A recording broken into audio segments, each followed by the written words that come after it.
চব্বিশের বিপ্লবের পরে আমরা মিডিয়ার স্বাধীনতা দেখতে চেয়েছিলাম। গত 15-16 বছরে আমরা মিডিয়ার স্বাধীনতা পাইনি, কিন্তু 24-এর বিপ্লবের পরে বৈষম্যহীন এই বাংলাদেশে আমরা মিডিয়ার স্বাধীনতা দেখতে চেয়েছিলাম। এটুকু আমাদের আশা ছিল, কিন্তু আমরা যেটি জানতে পেরেছি গত কয়েকদিন আগে জায়গাদিন পত্রিকার ডিক্লারেশন বাতিল করা হয়েছে।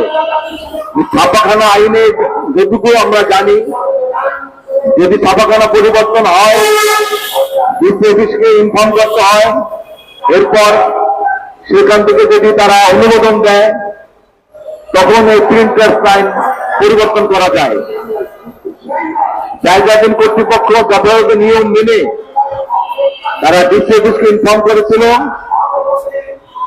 কিন্তু সেখান থেকে অনুমোদন পাওয়ার আগে আদালতের মাধ্যমে জায়গাদিনের ডিক্লারেশন বাতিল করা হয়েছে। এটি একটি প্রতিহিংসা। জায়গাদিন পত্রিকা মালিকানা বদল হয়েছে, এজন্যই তখনকার মালিক এবং সম্পাদক নতুন পত্রিকা জায়গাদিন প্রতিদিন বাহির করার উদ্যোগ নিয়েছে এবং তারা এটি প্রকাশনায় দিয়েছে। কিন্তু জায়গাদিন বন্ধ হওয়ার জন্য যে আইনি প্রক্রিয়া গ্রহণ করা হয়েছে সেটি সঠিকভাবে হয়নি। আমার মনে হয় মিডিয়ার স্বাধীনতার জন্য ছাপাখানা আইন দেখিয়ে যুগ্ম অজুহাতে মিডিয়া বন্ধ করা যায় না। এটি এই বৈষম্যহীন বাংলাদেশে আমরা এটি হতে দিতে পারি না।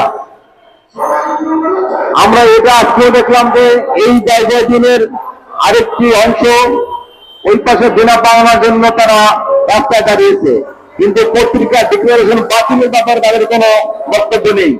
যদি মালিকের কাছে যদি কোনো দেনা পাওনা থাকে সেটা মালিক বুঝিয়ে দেবে, কিন্তু পত্রিকার ডিক্লারেশন বাতিল এটা গ্রহণ করা যায় না।